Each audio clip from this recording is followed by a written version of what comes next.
All right, good morning. We're celebrating the other big news in Washington this morning, news from Rome, that this morning the Holy Father has named one of our priests an auxiliary bishop for the Archdiocese of Washington. Cardinal Wuerl and Bishop-elect Fisher will be making remarks, and then they'll also be taking some questions. And now I'd like to introduce Cardinal Wuerl, our Archbishop.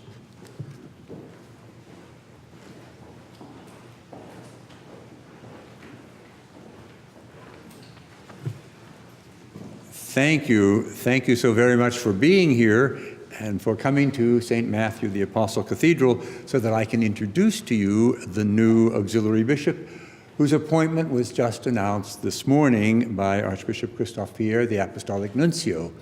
But before saying anything else, I want to say congratulations, Caps. It just seems so fitting and an answer to our prayers as well. All of us here in the Archdiocese are deeply grateful to our Holy Father Pope Francis for naming Monsignor Fisher as an auxiliary bishop to this Archdiocese. Monsignor brings with him to this ministry a recognized priestly quality, his talents, his demonstrated ability.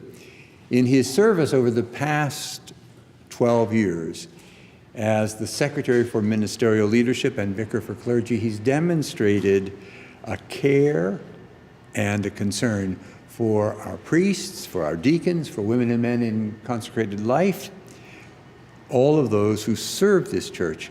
But he also has a very refined pastoral skill that he's honed by being in parishes all over this Archdiocese almost every weekend. Every priest who needs someone to cover for him while he either is taking vacation time or has hospital time or whatever, it's always been Monsignor Fisher who's gone there. So he knows the pastoral needs of this church as well as anyone does. And as I welcome him and present him to you, I want to underline that I look forward so much to working with him as we work together for the service of this church, but also in collaboration with all of our neighbors who make up this wonderful community here in the District of Columbia and in the counties of Maryland where we serve.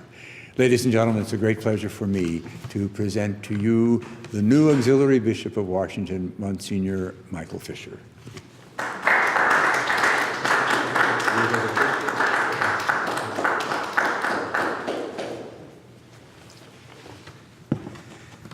Thank you, Your Eminence, and thank you to Bishop Dorsonville and Bishop Campbell for being here today, sharing this happy moment. I can tell you I'm very humbled and overwhelmed by this and by this new responsibility. I thank God also for the opportunity to serve him and his church now as a bishop here in the Archdiocese of Washington. It is my home. It's been my home, and I love the people. I love the Washington and Maryland. The whole diocese has been my home all my life, and I'm just thrilled that I'm able to serve God's people here and to serve with you, Your Eminence. This opportunity would not be possible if it wasn't for the faith that His Holiness Pope Francis has placed in me. I thank him, and I can promise that I will strive to be a fisher of men as he requested. I thank again Cardinal Wuerl for the confidence that you have placed in me in allowing me to assist you as a bishop in the pastoral care of this great archdiocese, to help form the many priests who serve in the mission of the church, proclaiming the faith, celebrating the sacraments, and serving in charity. With great affection and gratitude, I remember my parents, Margot and Bill, who are at rest in the Lord now, but I know they're here with me. They gave me life and guided me in my faith and strengthened me in my faith and love of family and church. I thank my siblings, my 2 brothers and 2 sisters, and all of my extended family who have always offered their support and love throughout my life and throughout my years as a priest. In the same way, I also, with great affection, offer my thankfulness and gratitude to my brother priests, who I'm edified every day at the work that they do. It's not easy these days, but they care for the sick. They feed the poor. They celebrate the sacraments with our parish families and people. We're so blessed in this Archdiocese. I know tomorrow we will be celebrating the ordination to the diaconate, and then next week to the priesthood. And I can tell you, each one of them is a wonderful, wonderful witness of Christ and will be wonderful priests in our Archdiocese. So please pray for them. Standing here today, here at St. Matthew's, has great meaning, actually, for me. My grandparents were married in the sacristy, probably, I think, in the 1930s. My mother was baptized here. My uncle, who is also my godfather, was baptized here, and I was ordained to the diaconate and the priesthood. So to be able to make this announcement here on this Feast of the Sacred Heart in this Mother Church of St. Matthew, again, it has great significance and blessings in my life. So I thank you for celebrating that here. During Pope Francis' visit to Washington, he reminded the U.S. bishops gathered here in this very cathedral to, quote, be pastors close to people, pastors who are neighbors and servants, end quote.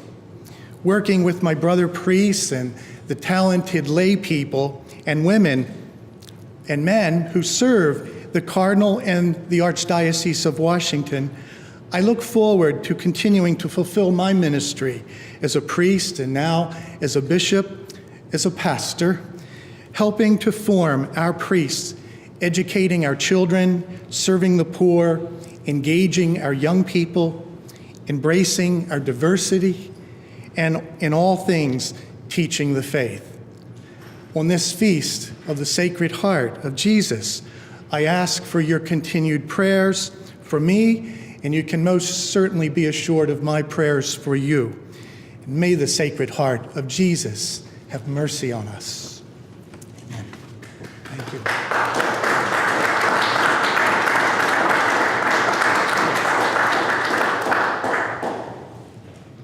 One of the things, Bishop-elect, you're going to get used to is every time you come to one of these events and there are microphones and cameras, you are also expected to answer questions. This is always the part of the press conference that we look forward to. But I do want to, again, just express, and together with all of the auxiliary bishops of this church here present, Bishop Dorsonville and Bishop Campbell, how grateful we are. Our Holy Father came himself to this church to visit and gave us his blessing. And he continues to bless us in sending us these wonderful auxiliary bishops. If there are questions, we'd be happy to try. Well, I'll pass them on to the new auxiliary. Yes. Soros with CINIC and the Latin American Bishops' Council. You are living among a Hispanic community at San Mark. Yes. And you mentioned diversity, and now we will have the Quinto Encuentro. I would like to know, there are so many pastoral endeavors in the Archdiocese, and you approach to half of the Catholic population in the Archdiocese, which is your approach, a pastoral approach to the Hispanics. Okay. Well, where I live at St. Mark in Hyattsville, and I think yesterday we had a wonderful gathering of the Hispanic priests and those that are also in ministry with the Latino community. I've lived there for almost almost 13 years. And actually, it's 2 blocks away from where my mother grew up.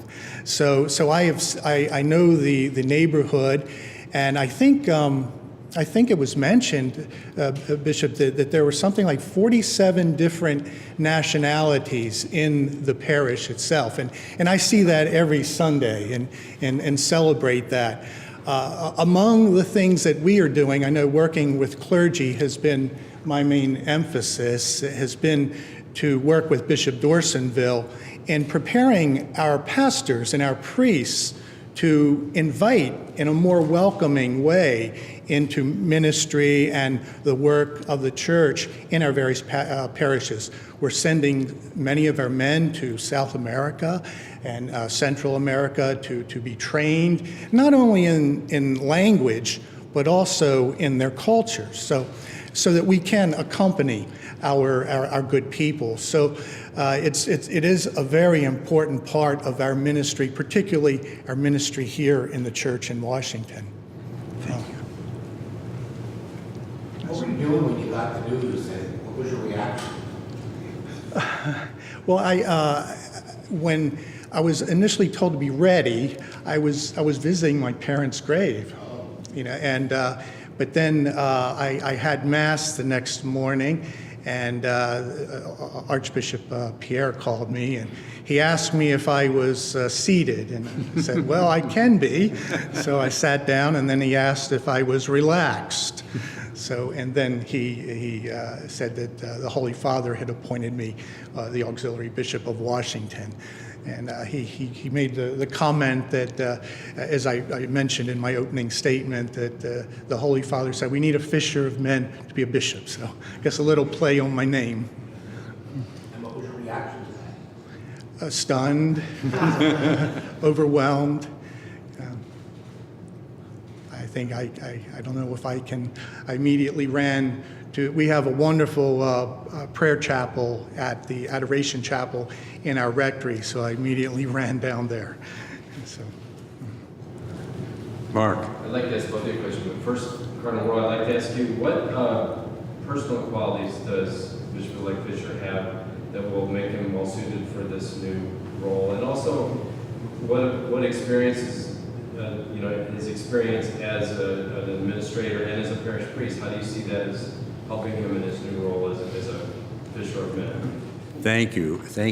I think in answer to your first question, the great gift that Monsignor will bring as a bishop, I think, is his love of this church.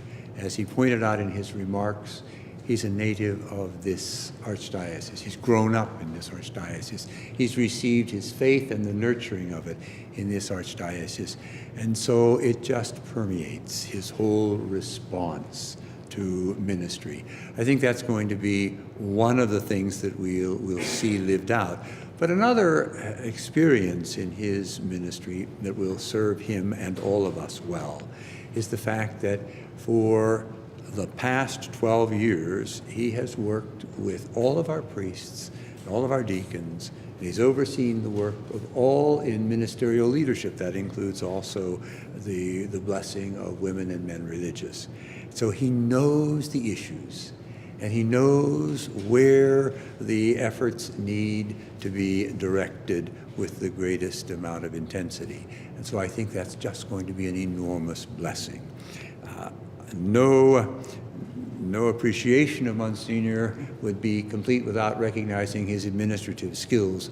How do you handle the appointment of, or the recommendation to me of appointments of priests and deacons throughout this entire archdiocese without being on top of a lot of details?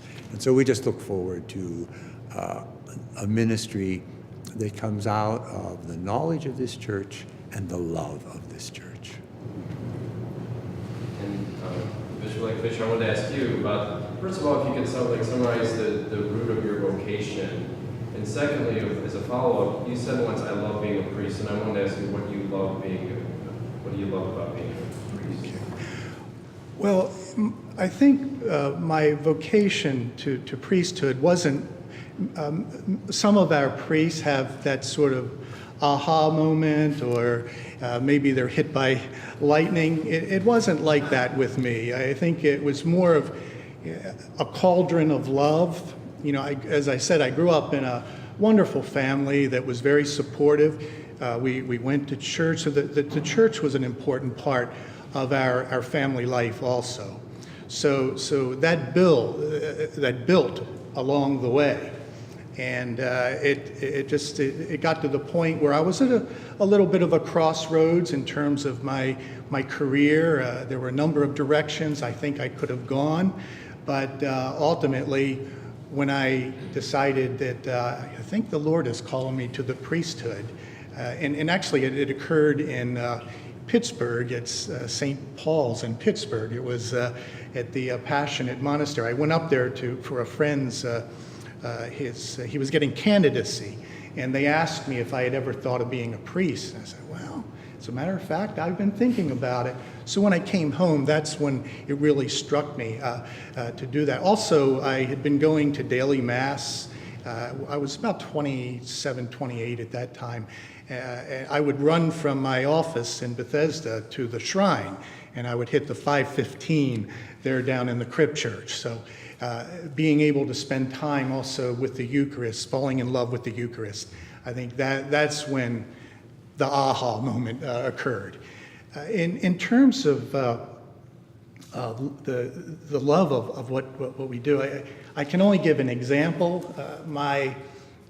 In fact, it occurred about a year ago when I was at the seminary. We were having a little gathering in the seminary, and one of the new seminarians came up to me and he introduced himself. He said, "My name is Ben," and I said, "Well, hello, Ben." And then when he told me his last name, he goes, "You baptized me. You baptized me." So I can tell you that for a priest is an incredible moment and really brings joy to your ministry. We keep praying for him. He's still in the seminary, but I know his family well, and we pray for them. And again, to know that someone that I baptized may be a priest. They say a priest needs to replace himself at some point, so hopefully that will be a joy. But now with your new ministry, down the road, you're going to hear, "You confirmed me." And I think that's something that your brother bishops, that all of us have heard, and that also is an exceedingly great joy. And you can look forward to a lot of confirmations. I will. Thank you. Okay. Well, thank you all. Thank you all very, very much. Thank you for being here, because through you, a lot of other people are going to hear this wonderful good news. And so we're just all the more grateful for your presence at this conference. Thank you, and God bless you.